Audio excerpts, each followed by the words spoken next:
ये कहानी बिलासपुर गांव की है। गांव के किनारे दो झोपड़ियां थीं। इन झोपड़ियों में बिंदु और कमला रहती थीं। दोनों अकेली थीं। उनका कोई परिवार नहीं था। बिंदु मेहनती और दयालु स्वभाव की थी, जबकि कमला लालची और स्वार्थी थी। ठंड ने पूरे गांव को अपनी चपेट में ले रखा था। चारों तरफ सन्नाटा और धुंध था। बिंदु अपनी झोपड़ी में चूल्हे के पास बैठकर लकड़ियां जला रही थी। इस ठंड में तो जीना मुश्किल हो गया है। हमारे जैसे गरीब लोग अगर खुद मेहनत न करें तो कौन मदद करेगा। दूसरी तरफ कमला अपनी झोपड़ी में बैठे बैठे ठंड के बारे में बड़बड़ा रही थी।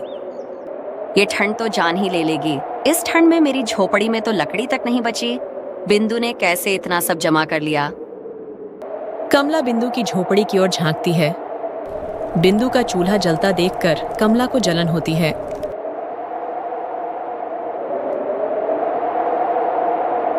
रात का समय था। कमला अपनी झोपड़ी में ठंड से कांप रही थी। उसकी झोपड़ी में चूल्हा बुझ चुका था और लकड़ियां खत्म हो गई थीं। ठंड से परेशान होकर उसे बिंदु का ख्याल आता है। बिंदु के पास तो बहुत लकड़ियां हैं। अगर मैं उससे थोड़ी लकड़ियां ले लूं तो मेरी ठंड कट जाएगी।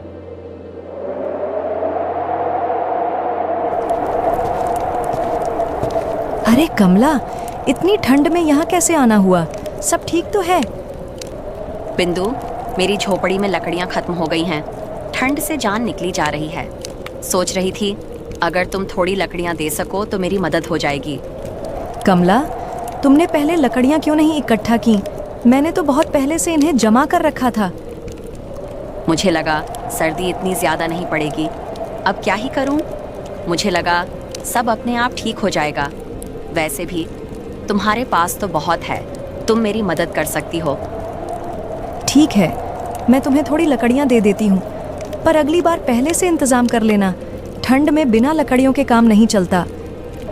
बिंदु अपनी लकड़ियों में से कुछ लकड़ियां कमला को दे देती है। कमला अंदर ही अंदर खुश होती है, लेकिन उसका लालच और बढ़ जाता है। बिंदु तो इतनी भोली है। अगर मैं चालाकी करूं तो इससे और भी चीजें ले सकती हूँ। कमला झूठी मुस्कान के साथ धन्यवाद कहती है और लकड़ियां लेकर लौट जाती है। कमला अपनी झोपड़ी में लकड़ियां जलाकर ठंड से राहत पाती है, लेकिन उसे अब बिंदु की मदद का गलत फायदा उठाने का ख्याल आता है। वह सोचती है कि बार बार बिंदु से मांगकर अपने सारे काम आसानी से चला सकती है। बिंदु कितनी भोली है। उसने बिना कुछ सोचे समझे लकड़ियां दे दी। अगर मैं बार बार उससे मांगती रहूं तो मैं क्यों मेहनत करूं।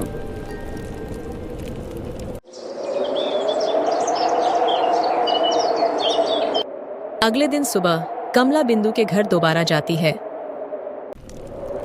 बिंदु अपनी झोपड़ी के बाहर बैठकर चूल्हे पर खाना पका रही होती है।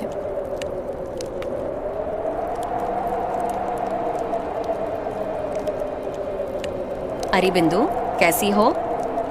ठीक हूँ कमला, कहो कैसे आना हुआ? कल जो लकड़ियां दी थीं वो तो जल्दी खत्म हो गईं। ठंड इतनी ज्यादा है कि पूरी रात जलानी पड़ी। क्या तुम मुझे और लकड़ियां दे सकती हो? कमला, मैंने कल ही तो तुम्हें लकड़ियाँ दी थीं। इतनी जल्दी कैसे खत्म हो गईं? अरे क्या बताऊं, मेरी झोपड़ी छोटी है। हवा बहुत लगती है, इसलिए ज्यादा जलानी पड़ी। ठीक है, लेकिन मेरे पास भी सीमित लकड़ियाँ हैं। तुम्हें खुद भी कुछ इंतजाम करना होगा। ठंड अभी और लंबी चलेगी। ये क्या, अब देने में आनाकानी कर रही है? इसे थोड़ा और नाटकीय बनाना पड़ेगा। कमला नकली आंसू बहाने लगती है। बिंदु, मैं अकेली हूँ। मेरे पास और कोई सहारा नहीं है। अगर तुम मेरी मदद नहीं करोगी तो मैं इस ठंड में मर जाऊंगी। बिंदु का दिल पिघल जाता है और वह फिर से थोड़ी लकड़ियां दे देती है। ठीक है कमला, ये आखिरी बार है। अब की बार अपनी लकड़ियाँ खुद जमा करना। तुम सच में बहुत अच्छी हो बिंदु। भगवान तुम्हें खुश रखे। कमला वापस अपनी झोपड़ी में लौटती है, लेकिन अब वह सोचती है कि वह बिंदु से और भी चीजें ले सकती है। अगले कुछ दिनों में कमला बार बार बिंदु के पास किसी न किसी बहाने से आती है। कभी लकड़ियां मांगती है तो कभी खाना। बिंदु धीरे धीरे समझने लगती है कि कमला उसका फायदा उठा रही है। गांव में ठंड बढ़ती ही जा रही थी। गांव वालों का ठंड से बुरा हाल था। गांव के चौपाल पर पंचायत की बैठक होती है। मुखिया सभी गांव वालों को ठंड से बचने के उपाय बता रहे थे। गांव में ठंड बहुत बढ़ गई है। पंचायत ने फैसला किया है कि जरूरतमंदों में कंबल और राशन बांटा जाएगा। हर व्यक्ति को एक एक पर्ची दी जाएगी और उसी के आधार पर सामान मिलेगा। लेकिन याद रहे, ईमानदारी बहुत जरूरी है। बिंदु और कमला भी पंचायत में पहुंचती हैं। बिंदु अपनी सच्चाई बताती है। मुखिया जी, मेरे पास लकड़ियाँ और राशन खत्म होने वाले हैं। अकेले मेहनत करके थोड़ा जमा किया था, लेकिन अब ठंड से डर लग रहा है। बिंदु, तुम्हें जरूरत का सामान मिल जाएगा। कमला अपनी बात बढ़ा चढ़ाकर पेश करती है। मुखिया जी, मेरे पास तो कुछ भी नहीं बचा है। मेरी हालत बिंदु से भी ज्यादा खराब है। मुझे भी मदद चाहिए। तुम्हें भी मदद मिलेगी कमला, लेकिन याद रहे, किसी और का हक मत छीनना। कमला को पंचायत से एक कंबल और थोड़ा राशन मिलता है, लेकिन वह संतुष्ट नहीं होती। वह देखती है कि बिंदु को भी कंबल और राशन मिला है। मैंने पंचायत में खुद को ज्यादा जरूरतमंद दिखाया, फिर भी मुझे बिंदु के जितना ही राशन मिला। मैं बिंदु से छीन लूंगी।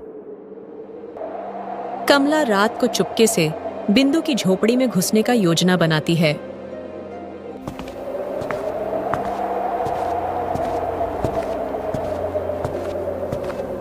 रात का समय था। बिंदु सो रही थी। कमला दबे पांव बिंदु की झोपड़ी में घुसती है। वह उसके राशन और कंबल को उठाने की कोशिश करती है। अब ये सब मेरा होगा। अब इसे पता चलेगा दूसरों का हक छीनने का मतलब। तभी अचानक कमला की हलचल से बिंदु जाग जाती है। कौन है? कौन मेरी झोपड़ी में है? कमला घबरा जाती है। बिंदु पीछे मुड़कर देखती है तो कमला दिखाई देती है। कमला, ये तुम क्या कर रही हो? अरे नहीं, मैं तो बस तुम्हारी मदद करने आई थी। सोचा देख लूं कि सब ठीक है या नहीं। मुझे सब पता है कमला, तुम्हारा लालच तुम्हें यहाँ तक ले आया है।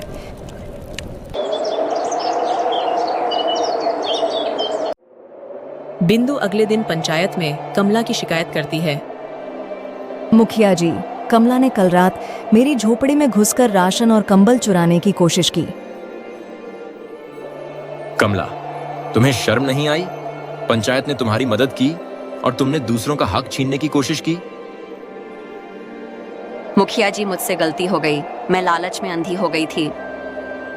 कमला, तुम्हें सजा के तौर पर पंचायत के सभी जरूरतमंदों की मदद करनी होगी।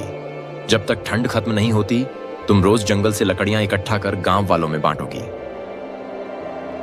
ठीक है मुखिया जी, मैं अपनी गलती सुधारूंगी।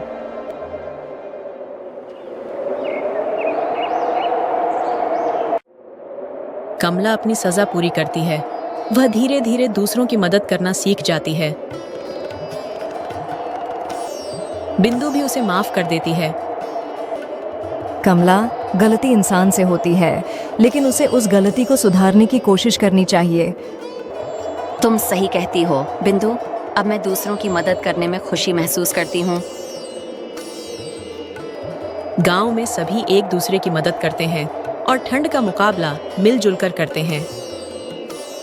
कमला का लालच खत्म हो जाता है और वह सबकी मददगार बन जाती है।